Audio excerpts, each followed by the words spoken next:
if we don't start living on this planet and translating this knowledge that we have of this complex, recursive, embedded, dynamic that we are participating in, then we're going to die. We're going to go extinct very Right. soon, and it seems to me quite urgent, not just because of the ecological catastrophe, but because of the social and political catastrophe, the cultural, the meaning crisis, as John Vervaeke's been referring to it. I think these are all connections. These are all expressions of a deeper unease or disease, and so it's building that bridge between knowledge and culture that's, I think, become the most important task. This is what makes us unique, for better or for worse.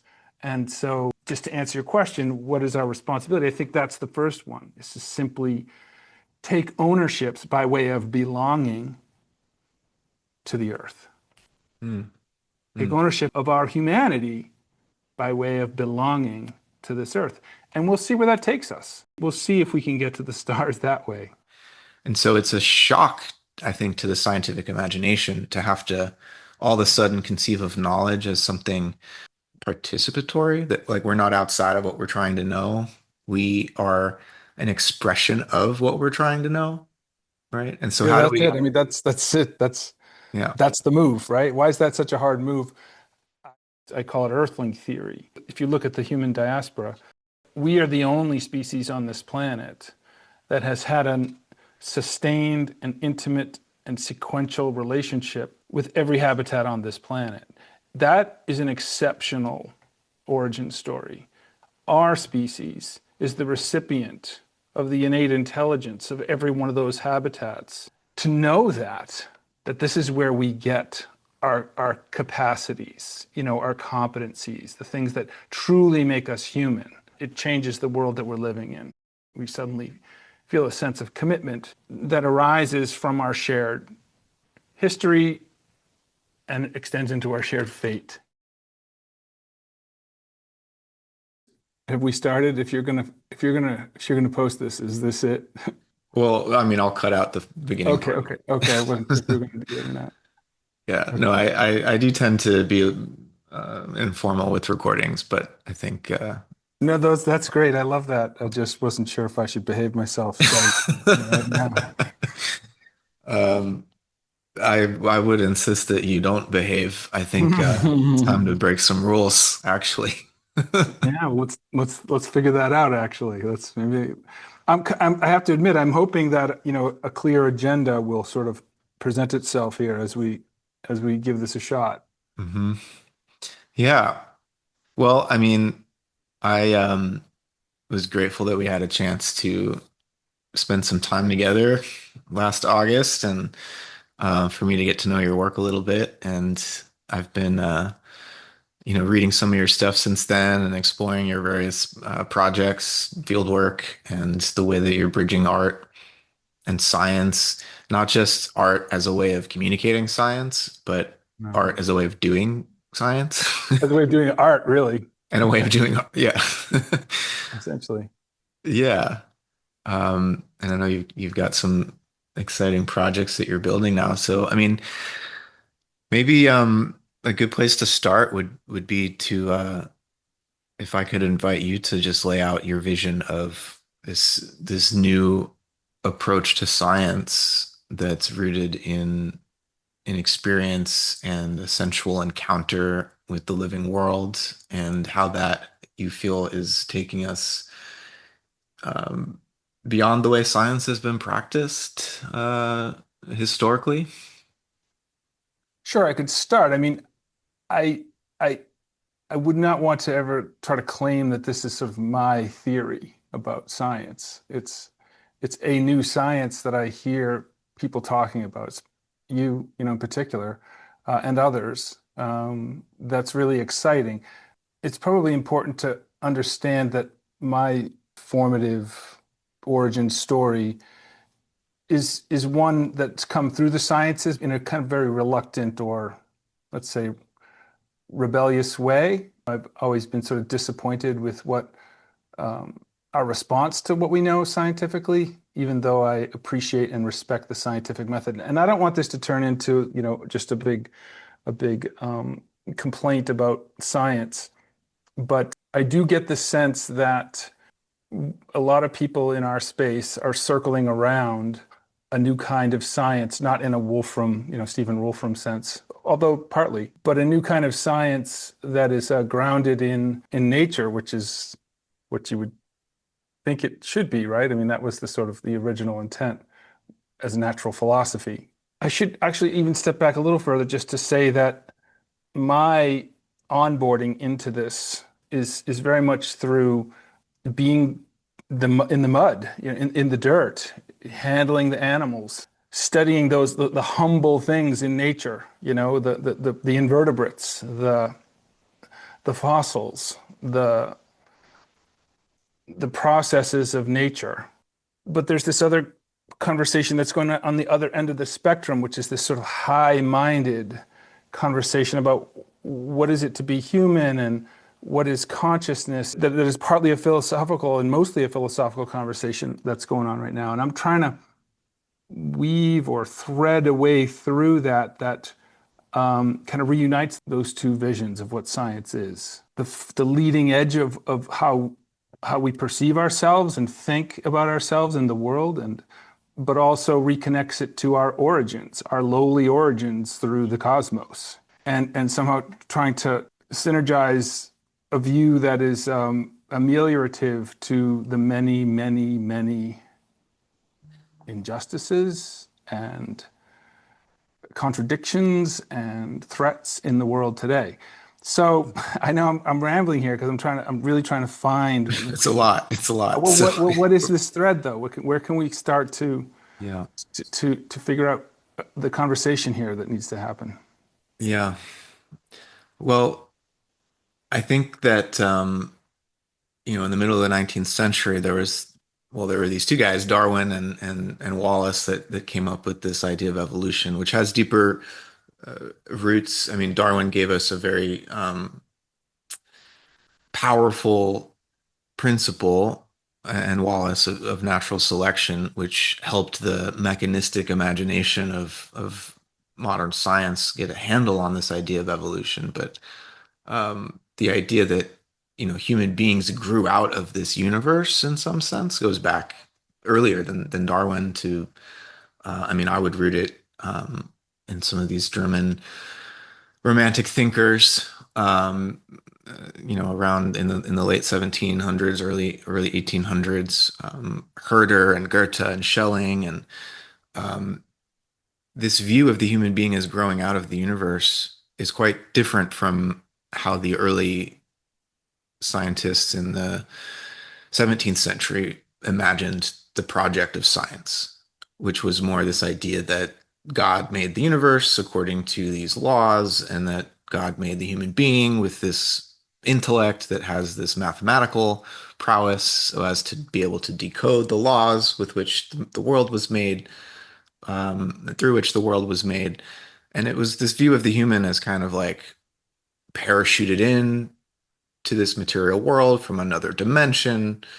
Um, and we can look back at that and see how sort of childish that vision is, but at the same time, that view is what I mean, this is Whitehead's account of the history of science. It allowed for this particular form of rational and empirical investigation to be inaugurated. Whitehead thinks it kind of took that more or less deist theology, deism, the idea being that God is this external engineer and the human being is sort of God's emissary here on Earth that has the special kind of mind, so as to understand the handiwork of God, right? And so science comes out of that picture. It's a very theological picture and a particular sort of theology that separates God and the world and separates humanity from nature. And then since evolution, we've realized that, well, that's wrong. But how do we reestablish a sense of science in a context where whatever the human mind is, it actually grew out of this universe, and the universe doesn't seem to be the sort of thing where the laws of physics just exist eternally and get imposed on dead matter. It seems like whatever the laws of physics are, they also grow out of the world in an evolutionary sort of way, more like habits that are learned over the course of, billions of years and whatnot. And so it's a shock, I think, to the scientific imagination to have to all of a sudden conceive of knowledge as something um, participatory, that like we're not outside of what we're trying to know. We are an expression of what we're trying to know, right? And so Yeah, how do that's we, it. I mean, that's it. yeah. That's the move, right? Why is that such a hard move? I don't, I don't know. I'd like to do something to correct that, but I also want to first I want to find out from you, where do you think the current handholds are? Like not handholds, but leverage points, or what amalgamation of philosophical thinkers right now presents us the best opportunity to start to articulate this new science? Mm. I mean, it seems like there are thousands of us working on this, which is not that many really in the grand scheme of things, but it seems like the science is happening, science is changing. Um, there are still some dinosaurs that are holding on to the There's old, a lot. That's the world that I kind of come from, yeah, and they are as dogmatic as ever, and it's it's frustrating and kind of sad to see but it's progressing by funeral, yeah, so as it always has. Um, I think that the sciences are doing what the sciences do, which is they're following the evidence, and sometimes it takes longer than we might want. For me, the real urgent challenge right now is actually the interface between the knowledge producers in the sciences and in academia and the culture at large. Because if we don't figure out how to inhabit the world that we actually live in and stop living in this imaginary world of mechanism where we think, oh, okay, we can reverse engineer this. Oh, climate change, it's a technical problem. We can fix this with some new technology. If we don't start living on this planet and translating this knowledge that we have of this complex, recursive, embedded, uh, dynamic that we are participating in, then we're going to die. We're going to go extinct very right. soon, And so it's like, how do we get from, it's not that we need just a new myth or something. And myth isn't the sort of thing that you can just like uh, author like a sci-fi novel. It's a deep collective structure that's half unconscious, and it emerges kind of chronically from the depths. But we can help prepare the space for that to happen. Yeah. And it seems to me quite urgent, not just because of the ecological catastrophe, but because of the social and political catastrophe, the cultural, the meaning crisis, as John Vervaeke's been referring to it. I think these are all connections. These are all expressions of a deeper unease or disease, and so it's building that bridge between knowledge and culture that's, I think, become the most important task, at least for me and my Yeah. my skill set. Yeah. Um, and I also love digging into the details and understanding the new science and what its methods are and the theories and like how do we integrate all of this new data? How do we deal with generative AI and its role in all of this, which is, I think, whether we like it or not, changing culture and Hmm. changing how Hmm. science is Hmm. done. Hmm. Um, so it's less about like the names of the people, than it is, I think, about these translation tasks.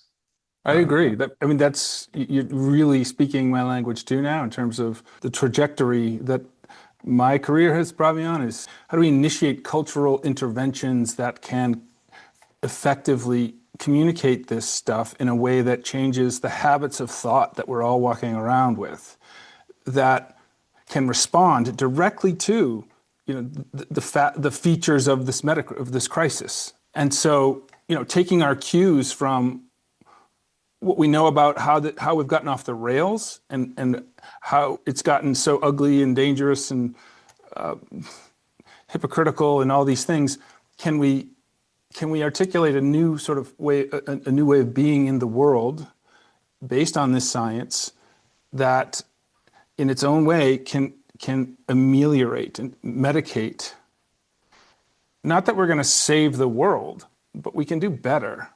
We can do better than what we're doing. I'm an eternal optimist because I look at the story that this science presents about how we got here, and just the incredible creativity and complexity and risk and jeopardy and beauty that's all around us. Therein lies there's an intelligence there that humans are trying to understand, yeah, but also relate to. And I think that our mission boils down to is, how do we relate to it? And then that can sort of just play out, organically through our institutions, through our culture, something better than what we're putting out now.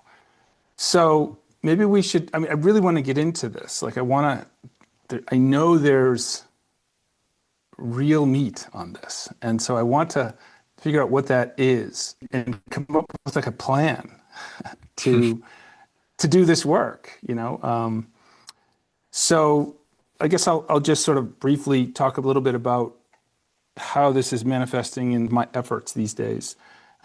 I'm trained in ecology, geology and biology, and I followed this curiosity through the whole academic system to understand, deeply who I am, and what the world is. Not so much to get a job as a professor, or it was really grounded in a deep, genuine curiosity just about what is this and how do I fit into it.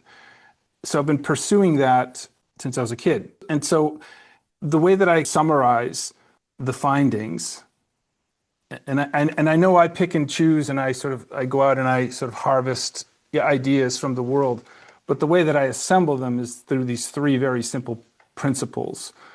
And the first one is continuity. What does that mean?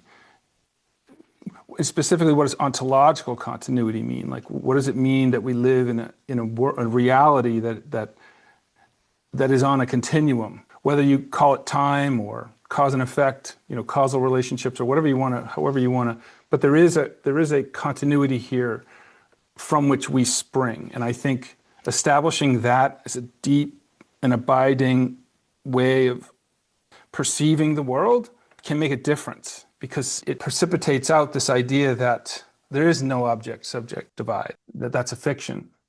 And another one is, these are the three. So the first one's continuity, and the second one is relationality, which I know, when I talk about relationality and end up talking about right relation, that sort of sounds like Buddhist talk. I'll take people's word for it that this is a Buddhist principle, but the idea is just that nothing is kind of discrete, that there's no really discrete anythings. I've got a rock here, and this seems like a discrete rock, but it's really a system of relationships between atoms and molecules and minerals, and it's really, this is a relational thing. It's an expression of relationships. It's not just a rock. Anyway, we could get into the philosophy of that, but the idea is just that, again, to see everything in terms of relationality, especially on that continuum that I was talking about earlier, that the continuum continually manifests through relationships. And the moment you ask that question, you can also ask the question, well, is the relationship right or not? And I think that there are cues, that there are sort of, there are hints to what's right relationship and what isn't in the way that complexity emerges. And the third one is entanglement. This comes out of an activist perspective. I use the word entanglement, though, just because I think it's a bit more accessible to people who don't do philosophy. And entanglement is talking about how mind is another instantiation of relationality, that the world and the entity, the individual, together create mind, and that creates a kind of linkage, an inextricable connection to something that's we experience as incredibly intimate. It's ourself, our sense of self, and the way our consciousness narrativizes everything. And the world itself are just inextricable, that they're actually in this niche construction relationship. That's like, in a nutshell, the three fundamental operating principles by which, like, I do try to communicate. Those open up lots of others, things like fractals and cybernetic principles. And so there's lots of other things in there, but boiling it down to those three essentials, I think, is like where I start to do this work of cultural communication. Mhm. I guess, what do you make of that? Well, it's music to my ears. I mean, these three terms feel like variations on a theme, and the theme is process ontology, you know, um, All right. and or process relational, which is Whitehead. But you mentioned this term continuity first, and I think immediately of the American pragmatist philosopher Charles Saunders Peirce. I don't know if anyone's ever brought his name up to you before. And his core principle was continuity. He liked Greek words, so he used the term cynicism. But it's exactly as you were describing it, Cool. this sense of subject and object and mind and nature being features of or aspects of this same underlying continuum. Um, when it comes to relationality, that anything that appears to be separate is really a nexus of relations, and anything that endures in our world, whether it's a rock or a particular organism or a whole species of organisms, the endurance of anything is a function of continuous relationships. And I think one of the ways we could understand evolution and natural selection um, is is to understand it as a principle of what allows for endurance. And I think in some ways, right relationship has a lot to do with that. Like what is allowed to endure is what fits into Mm. a niche. And in some ways, we have this mistaken Hmm. idea of like, oh, survival of the fittest means like the biggest, baddest, strongest, meanest organism is what survives, but it's not at all the case. Fitness means fitting into a community. So those Hmm. organisms that fit best into a community and help the community flourish endure, right? And so um, that nothing is discrete means nothing endures or could endure by itself. It's all a function of right relationship and remaining in right relationship. Um, because we're entangled, right? And I think that these three terms are nice, like ways of coordinating around a kind of central mystery, which is like how can we be together with acknowledging Well, and our own sense of uh, there is something about individuality in human life, but also in nature. But there's also a way in which um, every individual is able to endure again as a result of being in right relationship with every other individual in their community. So we need each other to be ourselves in a way. And that's a deep ecological principle, but it's also a very important like political principle. So there's continuity here from nature to human society. Like there's no need for a whole set of different principles for human beings and human politics and everything. It's like, no, we can actually learn this from the cosmos. We can learn this from the earth. That's what I hear when you say continuity, right? yeah, I'm excited that that you said that.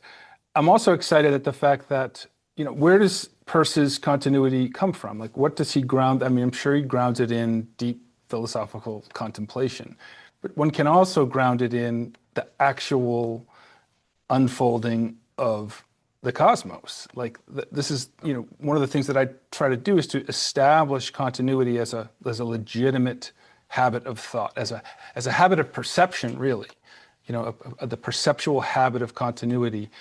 Mm, And the way, and I'm sure you know this, given that you're in the philosophy and cosmology and consciousness, that cosmology is a way to do that. A simple direct study of nature's process indicates that continuity. Like we don't necessarily have to go off on some complex or contortion of thought to get there. We simply need to observe, and this is what natural history, the sciences that I follow, as they're saying. I mean, every syllable of the science that I was taught as a geologist or as an ecologist points to that as a reality.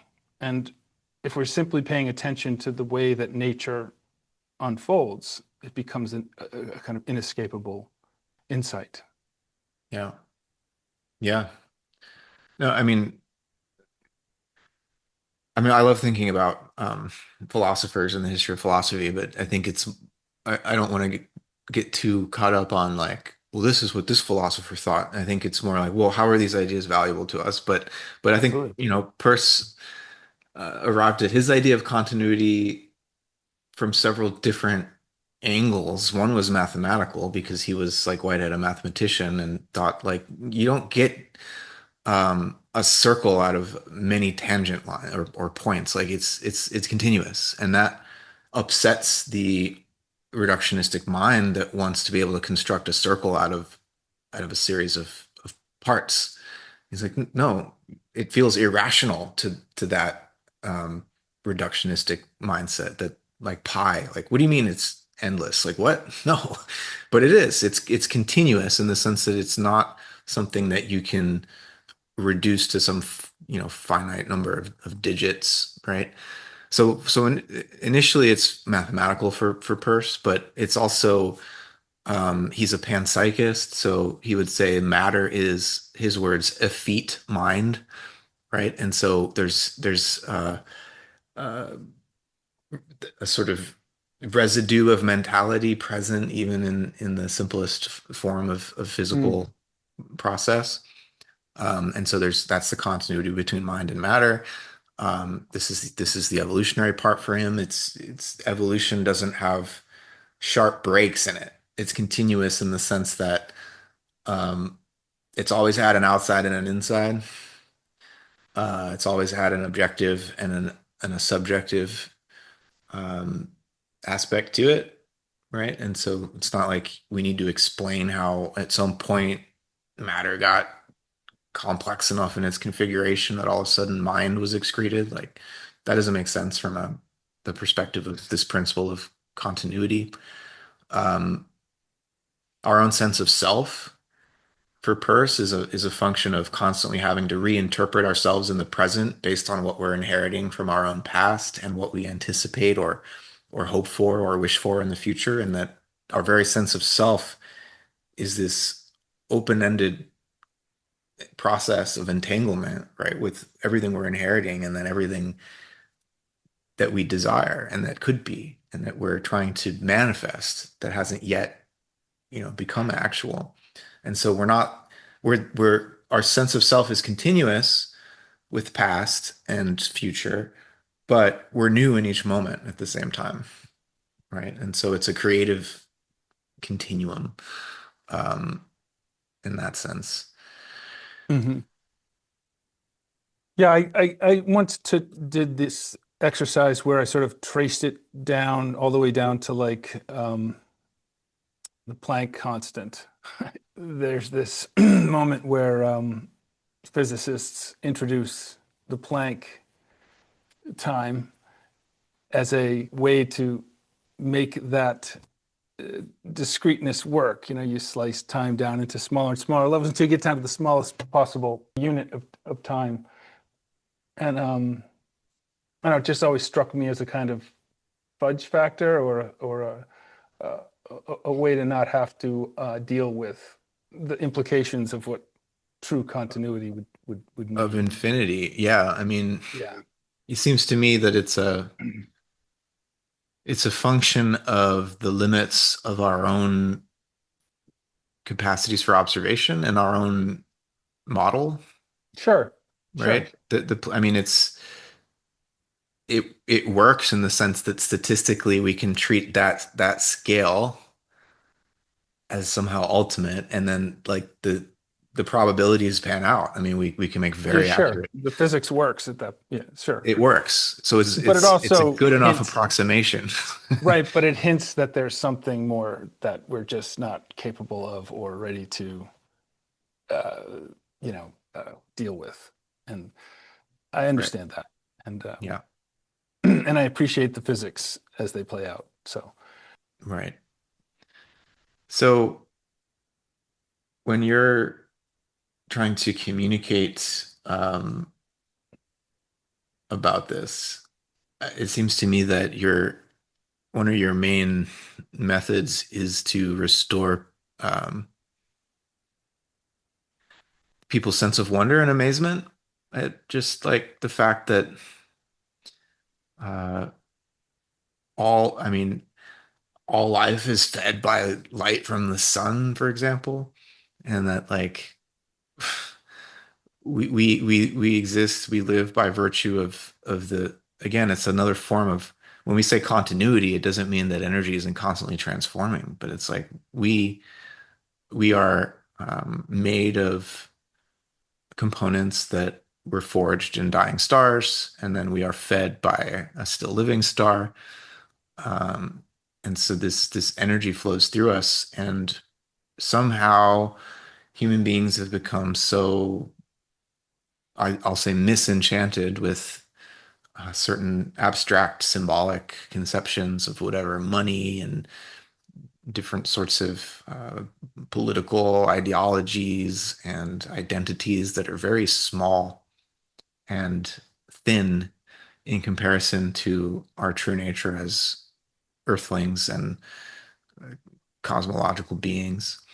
And so it seems that a lot of science has become so abstract and complex that the average person can't really get a handle on. I mean, this relates to the question of how we translate into story and myth, but also I think just concrete experiences of encounter with the beauty and wonder of the natural world around us. And I got a little taste of that uh, from you. And it's not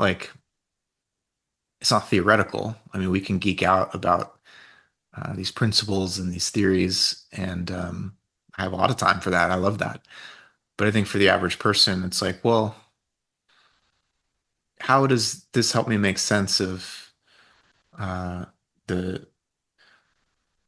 my own struggle to find a romantic partner in life or to work through an argument with my loved ones or my family, or how does this relate to my ability um, to feed myself and to make a living? And I think we have so many ways nowadays that our imaginations get shrunken and cut off from the larger context and the point of any of this, of existing at all.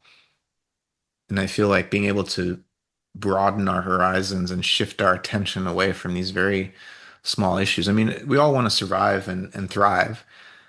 Um, but I think this deeper cosmological identity gives us a way of experiencing our continuity with something that doesn't die, or at least, um, I mean, there are many ways in which death is an essential part of life and evolution. So there's I lots of think it's death, part of, but obviously it's part of right relation, I mean, yeah, we have to know when to die. Yeah. But it seems like we've reached the point of absurdity in this industrial, techno-industrial, capitalist civilization where it's like, oh, we need to defeat death. Like that's the project now. Let's figure out immortality. well, there is a And kind of defeat of death in this. You just said to feel that there's something that's in us, that's part of us, that's part of the continuum. It but does it's the sound difference like between like a technological mastery so as to avoid sure, sure. personal death versus a participatory, um, almost release into that larger life that includes the death of us as individuals, you know? Mhm.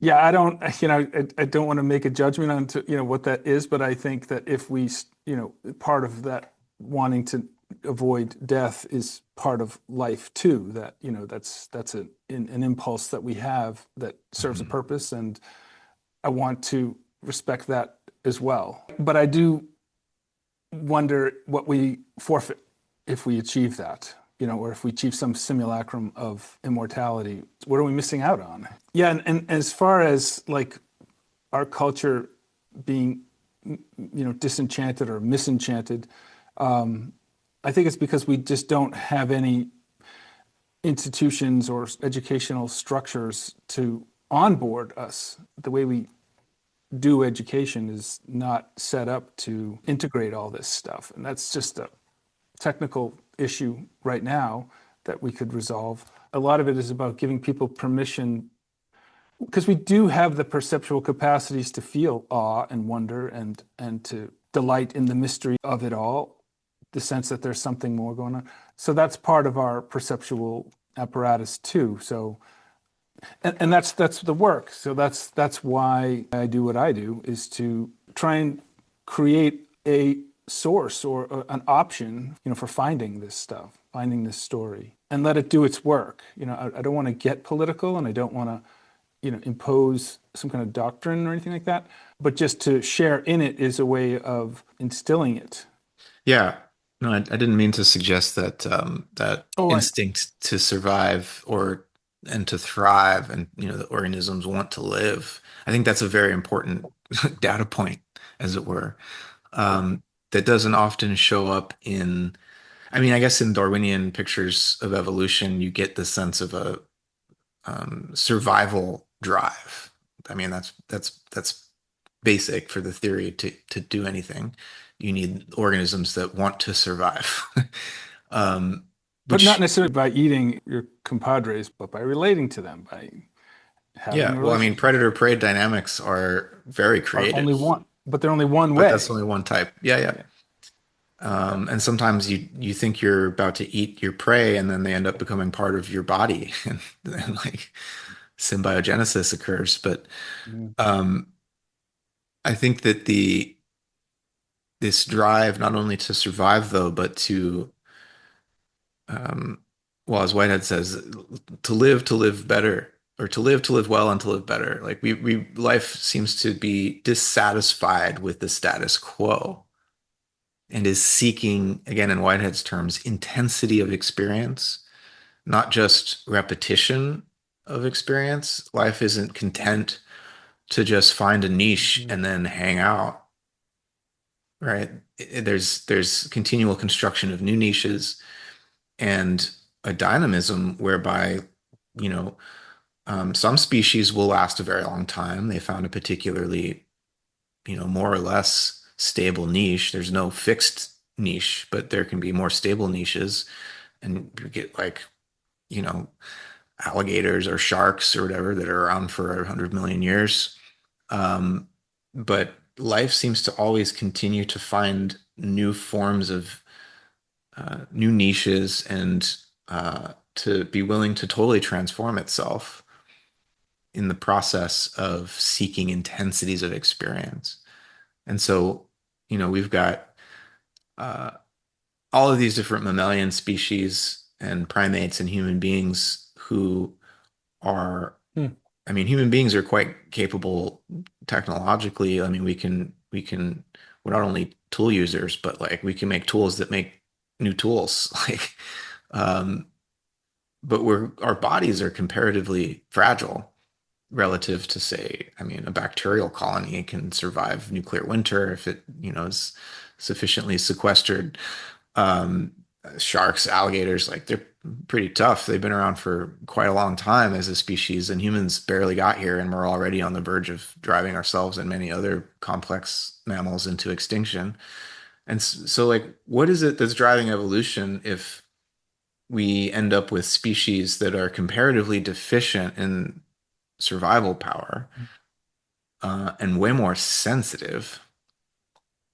in terms of um, eyes and ears and not just physical senses, but our capacity to suffer. It's like really intense as human beings.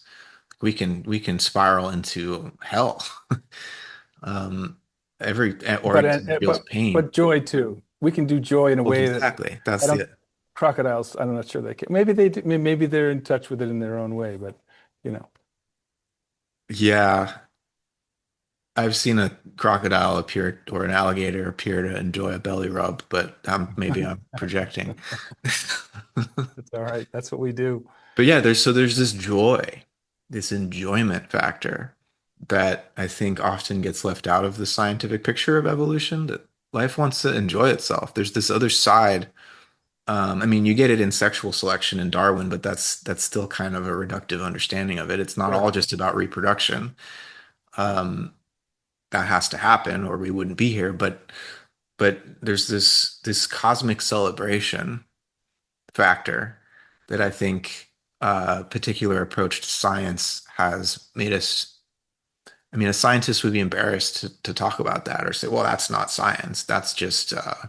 speculation or Yeah, but I think they do it like secretly. And Mhm. just because we're saying that there's this, inherent joy, it doesn't necessarily mean it has to be, as intense as an orgy or anything like that. It could just be noticing the way that a bird sings or moves, or the way a bird notices you. There can be an overwhelming joy in that too. The simple sort of wholesome things that Yeah, they present all the time. I think, like this, it's trying to signal, I think, to us. right. Yeah. And I think that the pain and the joy, they do go hand in hand. I mean, when um, sexual reproduction itself had to evolve at some point, and it produces a whole nother level of struggle between organisms to find mates, which asexually reproducing organisms didn't have to deal with. And, bacteria are functionally immortal because they don't, Yeah. sex introduces this whole other dynamic that's quite traumatic and painful, but also, oh man, it unleashes so much creativity and the joy um, of love. And humans aren't the only pair-mating animals. Um, but I think it's always the good with the bad. Like the intensity of experience comes with both poles being enhanced Sure, and that's the responsibility that comes with, being human. yeah, right. Well, I was gonna ask a big question about like what human beings as continuous with the rest of life on this planet, do we have a unique role here? And if it what is that role? I mean, we've got scientists, there's this drive to understand. We've got artists, there's this drive to sort of contribute to the further expression of beauty. We've got theologians who are orienting towards this creative process as a form of like worship and praise to the creativity that underlies it. I mean, we have these Hmm. different modes of response and responsibility, and I just wonder from your own work and Hmm. learning how you envision the human role here, and like what's our All task? of those that you mentioned, theological concerns and all that, I think is completely within the realm of, what humans are here to do. But I think ultimately we have the responsibility to represent the earth. We are, and this speaks to if I do have a theory, I call it earthling theory, that we are the only species on this planet that has had a sustained and intimate and sequential relationship, if you look at the human diaspora, with every habitat on this planet. That is an exceptional origin story. Despite, in addition to the cosmic story and all of that, the story on Earth here is that our species is the recipient of the innate intelligence of every one of those habitats that we had those relationships with. as we moved through this planet. And I hear a lot of people characterizing it as, we come in and we exploit habitats, and that's sort of the mark of human. No, it's not that. It's that we're curious enough, and we have the initiative and the motivation to go and know new habitats and to thrive within them in right relation, and the reward of that is just perpetuate the species. And that process played out, since the split with the chimps 6, 7 million years ago. Our species has went on, and if you all you need to do is look at the chimps, they didn't do that, and they're still living in essentially the same way that we were living when we were the same species. So I think if this is just sort of something that I use as it's aspirational. It's just to know that this is where we get our capacities, our competencies, the things that truly make us human. And instead of just saying, well, we have these capacities and we use them on planet and we use the planet, we are in cahoots with this planet in that way. And I think when we understand that, it changes the world that we're living in. We suddenly feel a sense of commitment that arises from our shared history and extends into our shared fate. The fact that we have this relationship with the earth means, and the fact that the earth guided us in this way. Now we have sort of returned the favor. Now we need to speak for the earth because we are its special offspring. Not to say that we're better or on a hierarchy, but the fact of the matter is that we are the recipients of the entirety of this earth's intelligence. And that's why we do all these things that break the rules. This is what makes us unique, for better or for worse. And so just to answer your question, what is our responsibility? I think that's the first one, is to simply take ownerships by way of belonging to the earth. Mm. Take ownership of our humanity by way of belonging to this earth. And we'll see where that takes us. We'll see. We'll see if we can get to the stars that way or to Mars. Mm. Mm. I don't know. I'm not sure if that was the question you were asking, but it just strikes me that Yeah. that's something that's completely, even our capacity to do all this philosophizing and to do all this math is a capacity endowed upon us by the intelligence inherent in the Earth's habitats. That's Right. Yeah.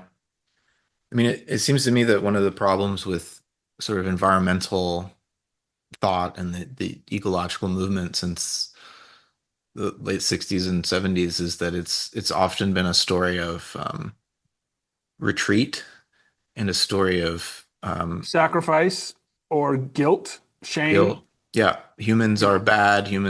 Are messing up the planet, and it would be better if we weren't here, or at least if Western industrial civilization were to go away, and there can be a romanticization of indigenous lifeways, which we have so much to learn from, indigenous ways of life. And at the same time, I think, um, there's a certain story to be told about this human diaspora where, as humans spread to all these different habitats, it seems to me that there's at least some evidence that, the megafauna in those areas, woolly mammoths, famously, that they were driven into extinction. And so it's not like human beings haven't been having an outsized impact on their local ecologies. And of course, there are many indigenous communities that found right relationship with their local ecology after some time, but there are also plenty of examples of, it seems like Mayan civilization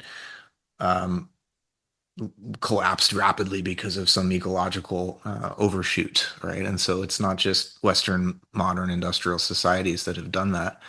And so we've been learning, I think, over the course of hundreds of thousands of years, how to be in right relationship with the earth.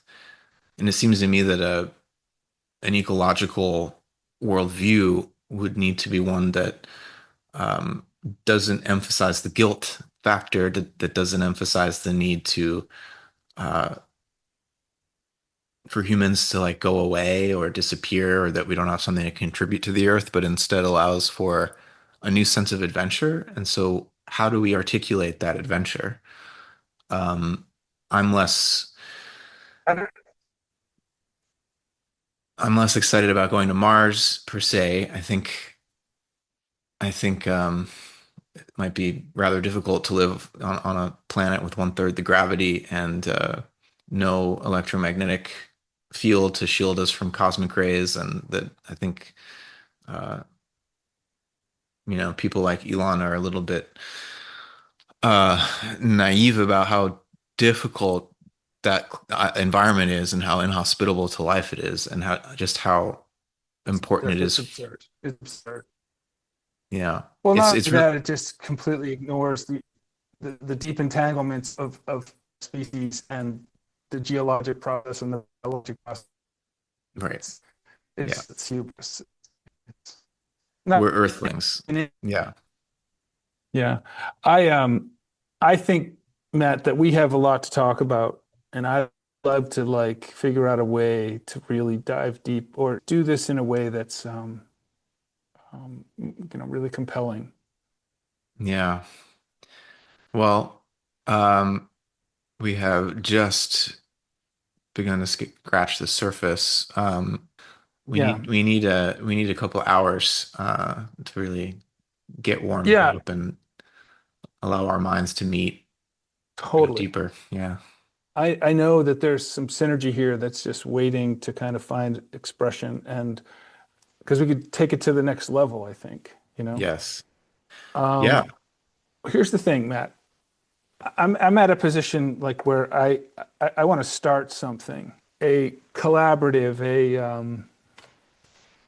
a community of people who understand this, who put together our sort of intellectual and other resources to do cultural interventions, to do the work that needs to be done here to educate and, propagate this as a cultural message.